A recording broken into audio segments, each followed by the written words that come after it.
哦，哎呦，哇，你看这勒的，我靠 ！S 级的女仆，16加的含金量。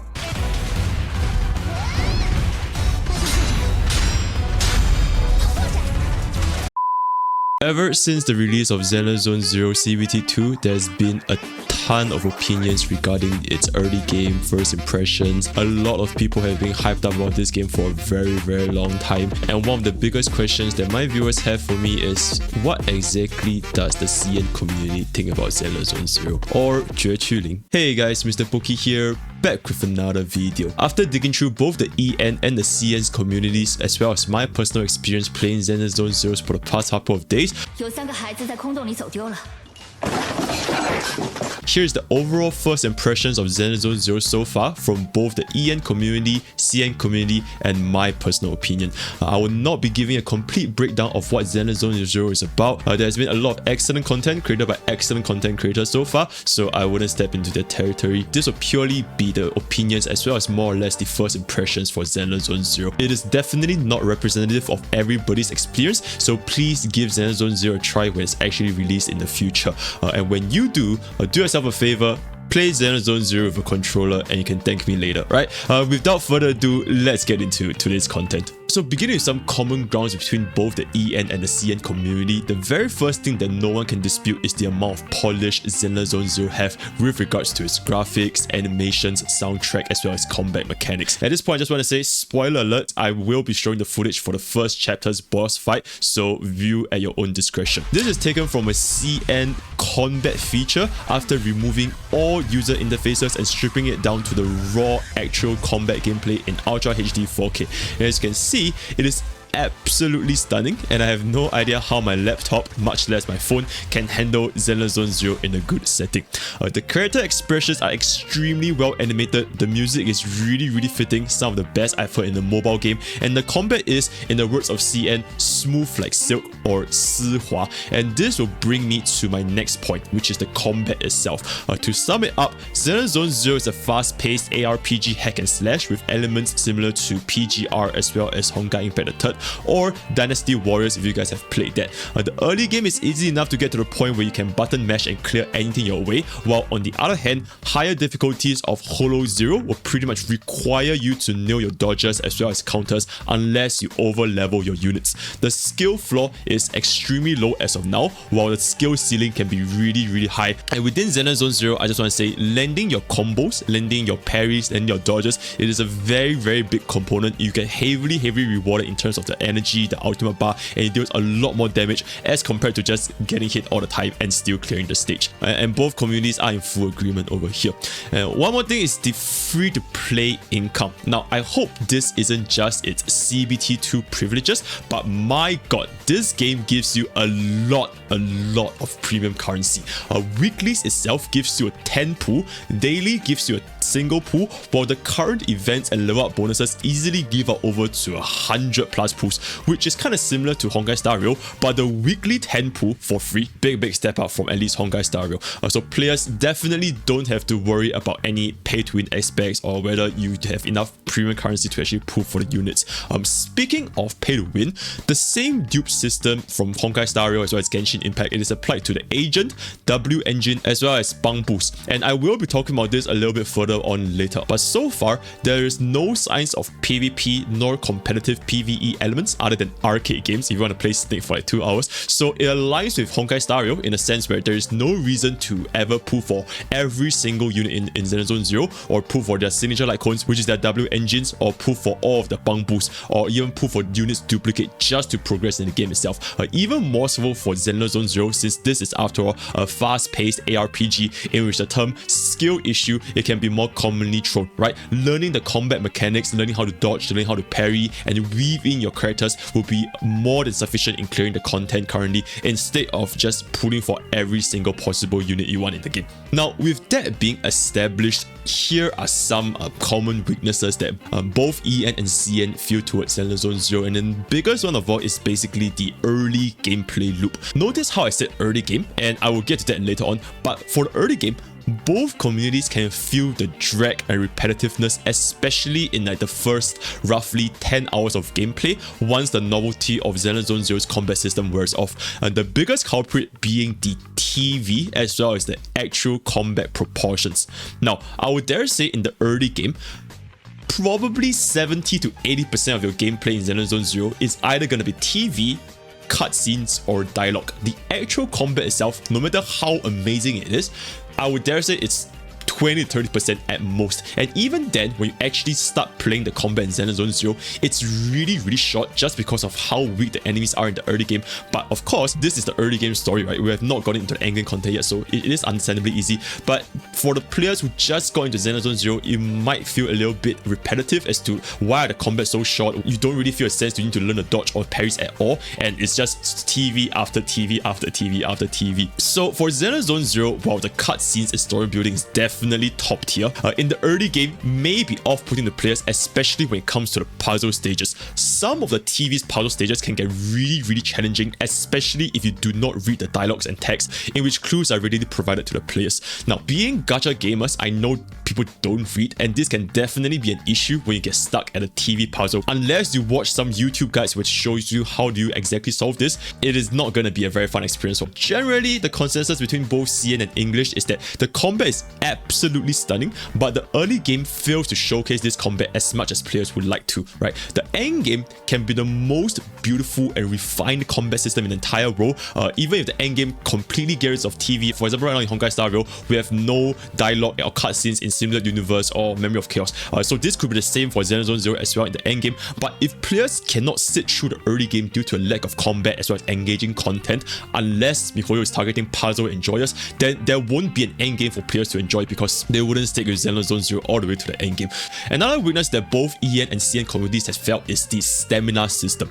Now, compared to Honkai Star Rail, Zenless Zone Zero requires players to spend stamina in order to progress for both the main story as well as the side story missions, which can be very off-putting, especially when the game is first launched and you want to play as much as possible, progressing through everything and unlocking all the more fun things, right? The end game content, the Memory of Chaos equivalent in Zenless Zone Zero.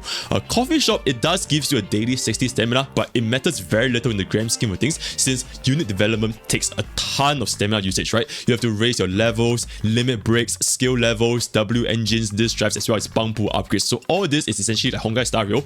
You have the exact same thing and it takes a lot of stamina. But that being said, strictly speaking, you are raising 3 units instead of 4 because it is only a team of 3, and this drive or the relics in Zenless Zone Zero do not have a dedicated stamina dump to farm them, as they are collected via an in-game gacha system in which the game provides players with the gacha currencies for completing normal content. So relics in Zenless Zone Zero, they are more or less free. We will need a longer playtime to actually discover what kind of bottleneck Zenless Zone Zero face, but for now there definitely is a little bit of a stamina shortage when it comes to clearing all of the story content that we have at like the first few days, right?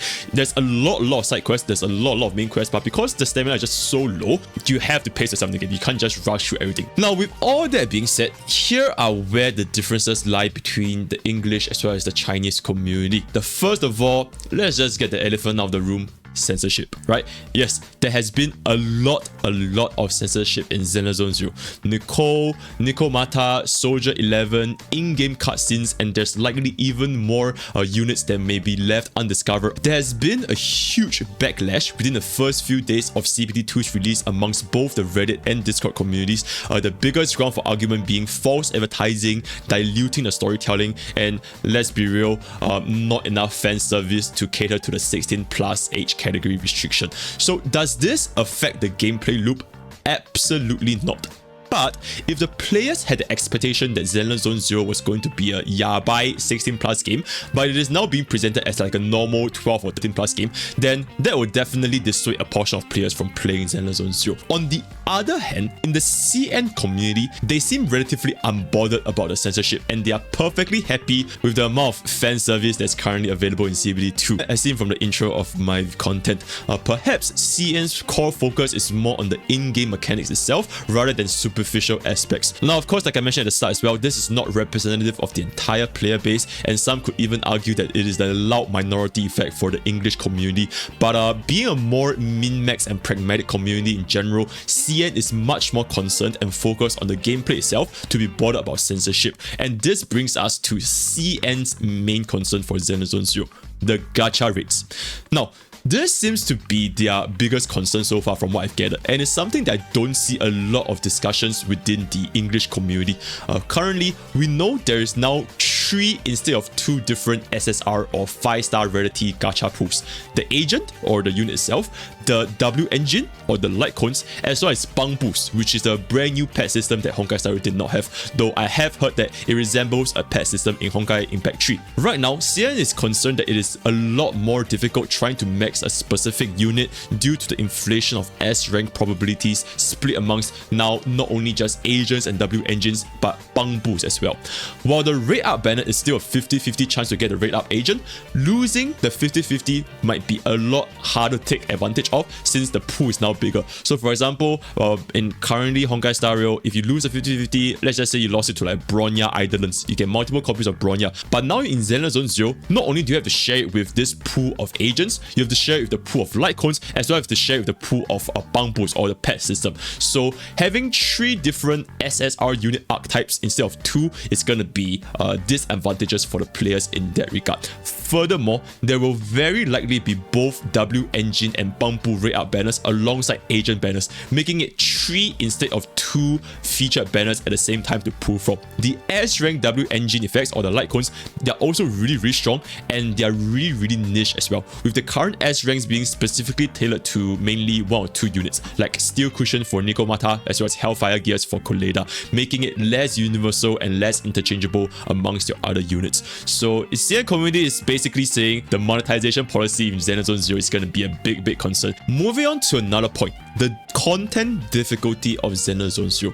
The English content creators and communities have been saying that Zenless Zone Zero is extremely easy, to the point that we can button mash and clear every single content in the past few days without even trying. This renders learning your dodges, your parry windows, as well as combos completely irrelevant when you can just button mash and clear everything. What is originally meant to be an in-depth and complex combat system is now completely thrown out of the window, since you can just spam anything and still clear all of the content. While this is absolutely true, CN believes that it is designed to be this way, since we are quite literally at the story mode and early stages of, I guess, simulated universe in Zenless Zone Zero, right? The simulated universe equivalent in Zenless Zone Zero is the Holo Zero, pretty much exactly the same as Honkai Star Rail simulated universe, and this is also something that Honkai Star Rail themselves have experienced, right?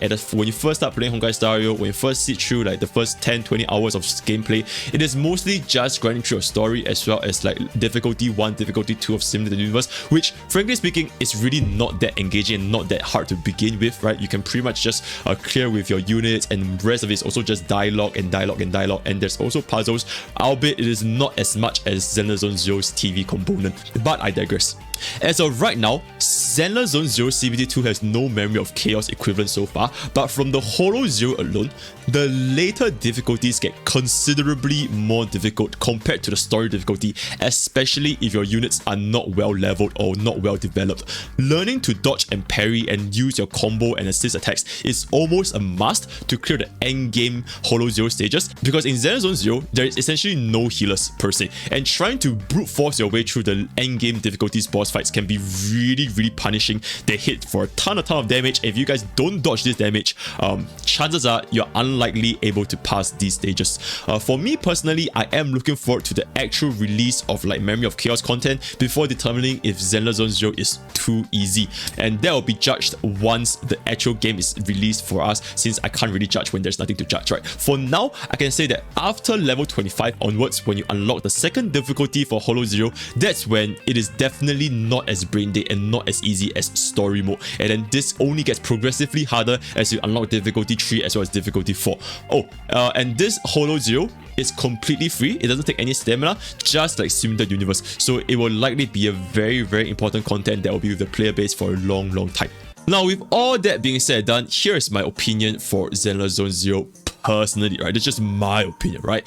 For context, I've never played Honkai Impact 3rd, and I've tried punishing Grey Raven for about an hour, but the color combos kind of turned me off, and I left when the $1 incident came out, right? As someone who loves Elden Ring and the Monster Hunter series, Zenless Zone Zero combat is a lot more engaging and suited to my preference compared to Honkai Star Rail's turn-based mechanic, especially when it comes to streamable content. That being said, the early game TVs and overall lack of difficulty definitely hindered my early game enjoyment in Zenless Zone Zero, but right now, I'm starting to get more and more involved in the game as I've unlocked the higher difficulty content, and I'll be definitely doing a follow-up review once I've completely finished CBT2's main story quest and unlock every single endgame feature, so consider this entire review as like a part 1 of 2 of my personal Zenless Zone Zero review.